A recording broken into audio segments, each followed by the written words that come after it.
No coração da Nigéria, uma nação pulsante de mais de 200 milhões de almas, onde a riqueza do petróleo contrasta com a pobreza extrema e uma diversidade religiosa vibrante coexiste com tensões sociais profundas. A história da fé não é escrita em grandes catedrais, mas no coração de seu povo. É uma terra de avivamentos passados, de grandes movimentos do espírito que transformaram nações inteiras, mas também é uma terra onde a chama da fé, em muitos lugares, se tornou uma brasa suave, aquecida pela tradição, mas faltando o fogo do primeiro amor. É neste cenário complexo e desafiador que a história de dois pastores, Abraão e Samuel, começa não com um estrondo, mas com um sussurro de descontentamento divino. Abraão e Samuel não eram estranhos ao ministério. Eram homens respeitados, pastores de igrejas estabelecidas em cidades diferentes, unidos não por uma denominação, mas por uma fome compartilhada.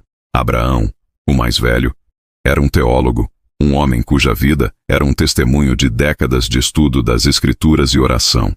Sua igreja era modelo, organizada, com programas para todas as idades, mas em seu quarto de oração secreto, ele clamava a Deus com uma angústia crescente.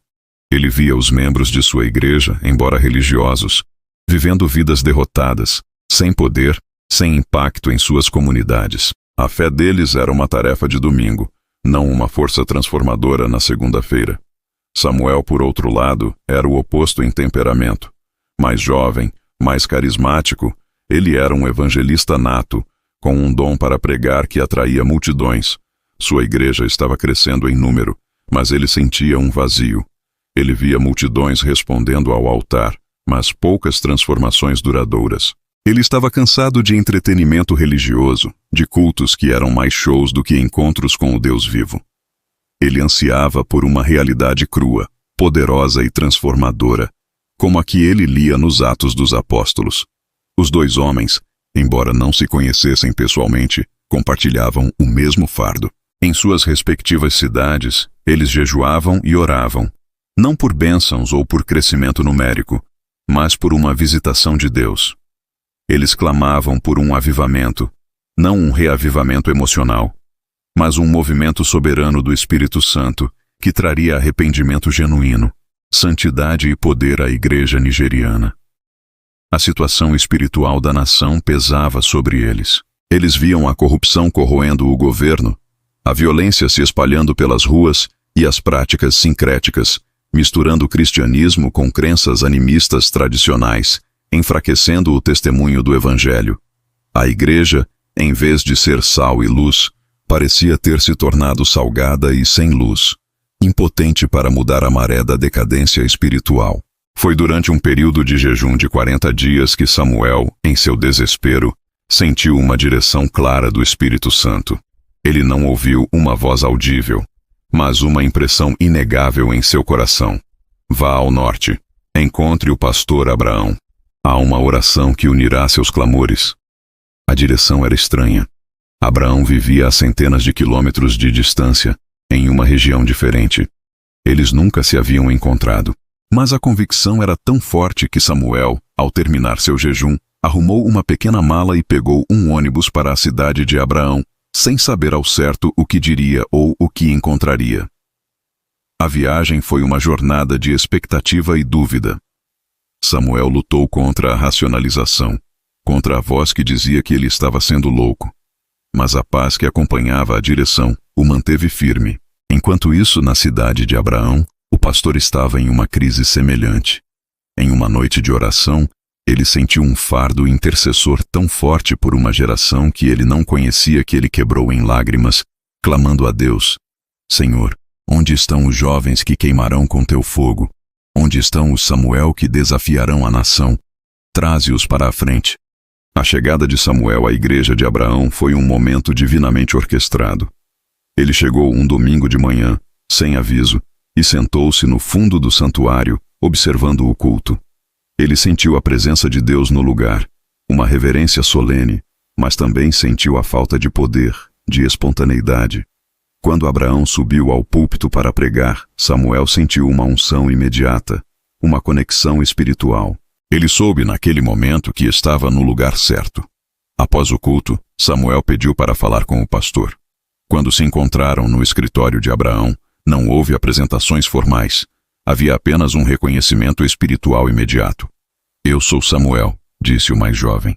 Eu vim porque Deus me disse para vir. Abraão olhou para ele, seus olhos se enchendo de lágrimas. Eu sei, ele respondeu, sua voz embargada. Eu tenho orado por você.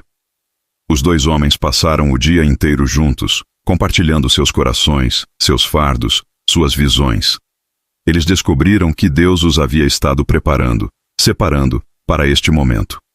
Eles tinham a mesma paixão, a mesma teologia, a mesma fome. A oração que um havia orado em secreto era a resposta para a oração do outro. Foi naquela noite, ajoelhados no escritório de Abraão, que eles oraram juntos pela primeira vez. Não foi uma oração formal. Foi um clamor unido, um grito de guerra espiritual. Eles se uniram em um acordo, um pacto diante de Deus, de que não se contentariam mais com uma cristandade normal. Eles se comprometeram a buscar a Deus por um avivamento, não importa o custo. Eles clamaram a Deus para que Ele os usasse como catalisadores, como instrumentos em suas mãos. A oração os levou a um lugar de quebrantamento e consagração. Eles sentiram que Deus estava lhes dando uma nova missão, uma nova unção. Eles não sabiam como seria, nem como começariam, mas eles sabiam que algo havia mudado. A história de dois pastores, um teólogo e um evangelista, unidos por um chamado divino, estava apenas começando. Eles haviam se encontrado, não por acidente, mas por desígnio divino. Eles haviam orado, não por um programa, mas por uma visitação. Eles estavam prontos para serem usados. A semente do avivamento havia sido plantada no solo fértil de corações quebrantados e unidos. A Nigéria não sabia, mas uma tempestade do espírito estava se formando, e no centro dela estavam dois homens que ousaram crer que Deus poderia fazer de novo o que ele havia feito no passado. A união de Abraão e Samuel não foi apenas uma parceria ministerial. Foi a fusão de duas correntes de unção, criando um rio de poder espiritual que estava prestes a inundar partes áridas da Nigéria. Eles passaram meses em oração e jejum, buscando a face de Deus juntos, não em um escritório, mas em lugares isolados, nas montanhas, nos desertos, longe das distrações do ministério tradicional. Eles sentiram que Deus estava lhes dando uma estratégia, não baseada em métodos de crescimento de igreja, mas em princípios espirituais antigos e esquecidos. O primeiro passo foi a pregação da mensagem da cruz. Eles sentiram que a igreja nigeriana havia se tornado complacente, focada em prosperidade e vitória, mas se esquecendo do fundamento de tudo. O chamado ao arrependimento, a negação de si mesmo e ao tomar a cruz diariamente. Eles começaram a pregar uma mensagem que era ofensiva para ouvidos modernos, uma mensagem que cortava como uma espada, expondo o pecado, o orgulho e a mundanidade no coração dos crentes. A pregação deles não era sutil. Eles falavam da necessidade de santidade, de separação do mundo, de um viver que refletisse a realidade do reino de Deus. Em suas próprias igrejas, a mensagem inicialmente causou resistência. Membros que estavam confortáveis em sua religiosidade se ofenderam. Alguns os acusaram de serem muito negativos, de pregarem um evangelho de condenação. Mas outros, cujos corações também estavam famintos, responderam com lágrimas e quebrantamento. Pequenos grupos de oração começaram a se formar, não por iniciativa dos pastores, mas espontaneamente, por pessoas que estavam sedentas por mais de Deus. O segundo passo foi a oração unida. Abraão e Samuel começaram a convocar reuniões de oração que não eram eventos programados, mas encontros de busca desesperada. Eles não usavam música animada ou discursos motivacionais. Eles se reuniam por horas, às vezes dias, em um só lugar, clamando a Deus. A primeira grande reunião foi convocada em uma cidade do meio-oeste, um lugar conhecido por sua forte presença de religião tradicional e ocultismo. Eles alugaram um campo de futebol, esperando uma multidão modesta, mas o espírito começou a mover-se antes mesmo do evento começar. Uma fome espiritual parecia permear a região. Pessoas de diferentes igrejas e denominações, e até mesmo algumas sem igreja, começaram a fluir para o local. Na primeira noite, O campo estava lotado com dezenas de milhares de pessoas. A atmosfera era elétrica. Não havia uma grande produção. Havia apenas um altar, microfones e um povo faminto por Deus. Abraão subiu ao púlpito e pregou sobre a necessidade de purificação. A mensagem foi direta e poderosa. Ao final do apelo, algo quebrou no reino do Espírito. O que começou como algumas pessoas indo à frente se transformou em uma onda. Um choro coletivo se espalhou pela multidão. Não era um choro histérico, mas um choro profundo de arrependimento. Pessoas caíam de joelhos por toda parte, confessando pecados, clamando a Deus por misericórdia. Não havia necessidade de um apelo formal. O próprio Espírito Santo estava convencendo o coração das pessoas. Samuel, enquanto observava, sentiu o peso da glória de Deus no lugar. Ele começou a orar pelos doentes, e milagres começaram a acontecer de forma espontânea e massiva. Pessoas com doenças crônicas eram curadas instantaneamente. Endemoninhados eram libertos com uma simples palavra de comando. A notícia dos milagres se espalhou como um relâmpago, atraindo ainda mais multidões. A reunião, que deveria durar 3 dias, se estendeu por 2 semanas. Dia e noite, o campo se tornou um santuário de presença divina. Pessoas não queriam ir embora. Elas traziam suas colchas e comida, acampando ali, temendo perder um momento do que Deus estava fazendo. A reunião became conhecida como a Visitação. O impacto de A Visitação foi além daquela cidade. A notícia se espalhou por toda a Nigéria através de rádios, redes sociais e, o mais poderoso de tudo, o testemunho boca a boca de milhares de vidas transformadas.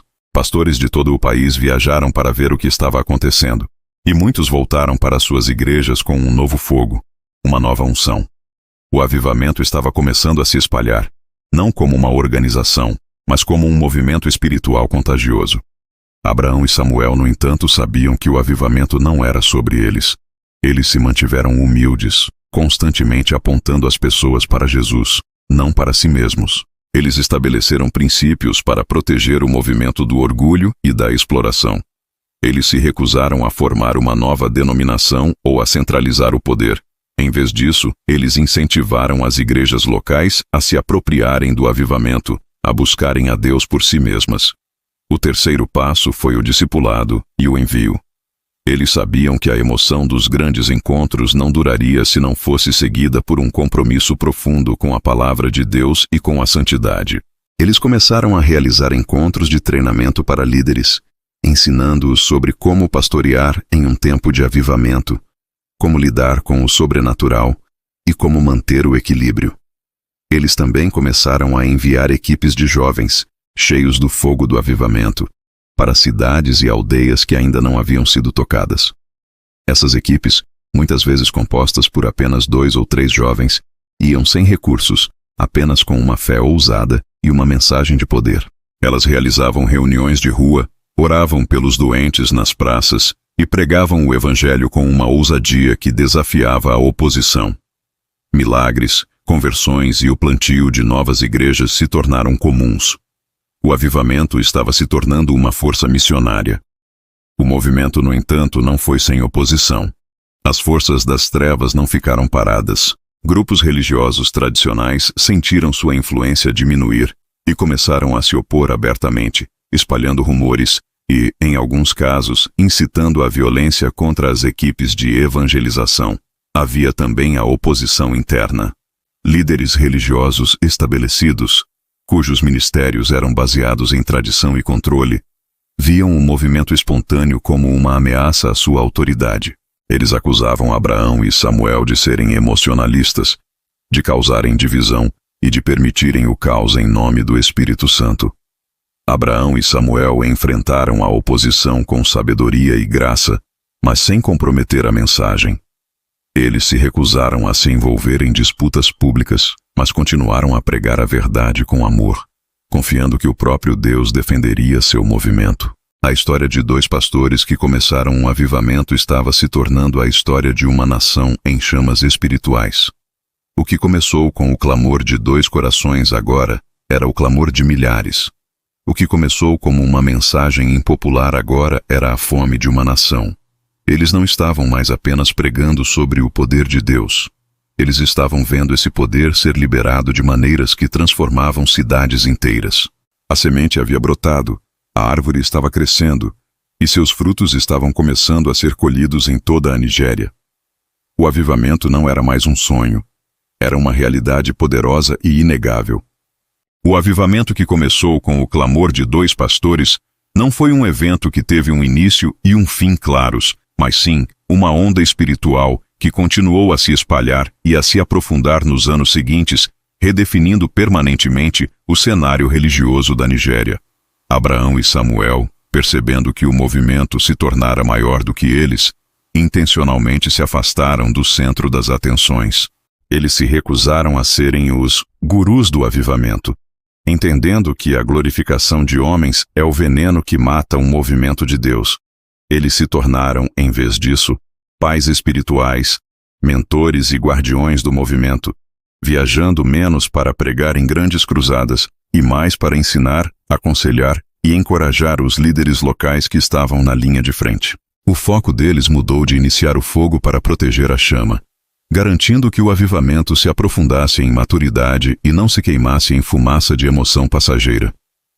Uma das características mais marcantes do avivamento foi seu impacto na sociedade como um todo. A transformação não foi confinada aos bancos das igrejas. Cidades inteiras relataram uma diminuição acentuada na criminalidade. Em algumas comunidades, bares e prostíbulos fecharam por falta de clientes. Havia relatos documentados de traficantes de drogas se convertendo e entregando suas armas, de políticos corruptos publicamente se arrependendo e restituindo dinheiro roubado. O avivamento não estava apenas salvando almas, estava transformando comunidades. A ética do trabalho, a honestidade nos negócios e a unidade comunitária começaram a florescer em lugares antes dominados pela corrupção e desconfiança. O movimento também teve um impacto profundo na educação e na saúde.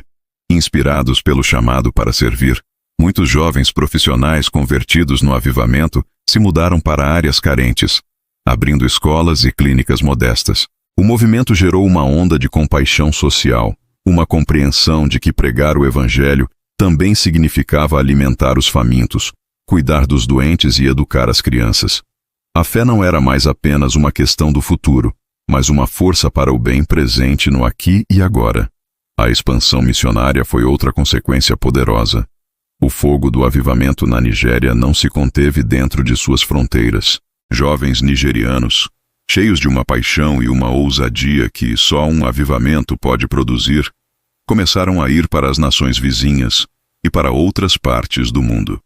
Eles foram para lugares difíceis, para o norte da África, para o Oriente Médio e para a Ásia, não com recursos de grandes organizações, mas com uma fé simples e uma confiança no Deus que havia transformado suas próprias vidas. Eles se tornaram alguns dos missionários mais eficazes e ousados de sua geração, plantando igrejas e vendo milagres em solo estrangeiro.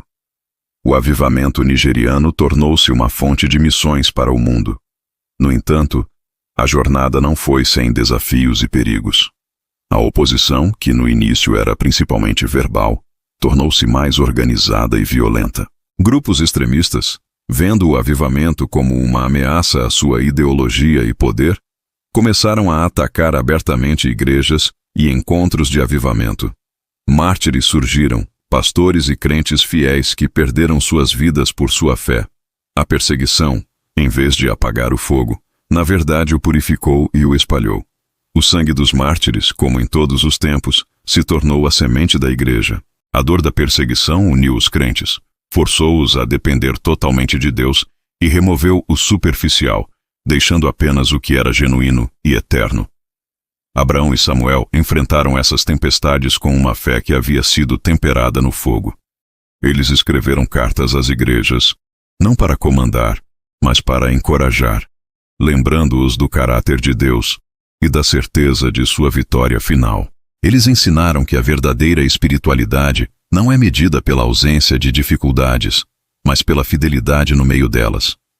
A maturidade do avivamento foi vista na maneira como ele lidou com o sucesso e o sofrimento. Anos se passaram. Abraão e Samuel envelheceram, seus cabelos ficando brancos como a neve. O movimento que eles ajudaram a iniciar agora tinha uma vida própria, uma dinâmica liderada por uma nova geração de líderes que haviam sido criados no fogo do avivamento. Eles se tornaram ansiosos, respeitados, suas vozes ainda carregando peso e autoridade, mas seu ministério agora era principalmente de oração e aconselhamento. Em uma de suas últimas conversas, sentados em uma varanda, olhando para as luzes de uma cidade que havia sido transformada pelo avivamento, Samuel se virou para Abraão. Você se lembra quando eu viajei centenas de quilômetros para encontrar você, sem saber o que esperar? Abraão sorriu, seus olhos brilhando com a memória. Eu me lembro de orar por um jovem fogo que eu não conhecia. Eu nunca imaginei que Deus nos uniria para algo tão grande. Não fomos nós, disse Samuel suavemente. Nós apenas dissemos sim. Foi ele. Ele fez tudo. A história de dois pastores que começaram um avivamento na Nigéria não é a história de dois homens extraordinários, mas a história de um Deus extraordinário que usa vasos de barro para realizar feitos extraordinários. É a história de um clamor por avivamento que foi respondido de uma maneira que excedeu todas as expectativas. É a história de como a fome de dois corações pode se tornar a fome de uma nação. O avivamento que eles ajudaram a iniciar deixou uma marca indelével na Nigéria e no mundo. Ele não resolveu todos os problemas do país, mas ele injetou uma vitalidade espiritual e um poder transformador que continuam a repercutir até hoje. A história de Abraão e Samuel é um lembrete atemporal de que Deus ainda procura corações que se quebrantem, que se humilhem e que orem. Ele ainda procura pessoas que não se contentem com uma religião normal, mas que anseiem por sua presença e poder. E a história prova que, quando ele encontra esses corações, ele pode derramar seu espírito de uma maneira que pode transformar não apenas indivíduos, mas nações inteiras, para sua glória. E se esta história inspirou sua fé, nos apoie se inscrevendo no canal para mais histórias inspiradoras. Lembrando que a história é moldada com o uso da inteligência artificial e acontecimentos parecidos com a realidade é pura coincidência. Que o Senhor vos abençoe.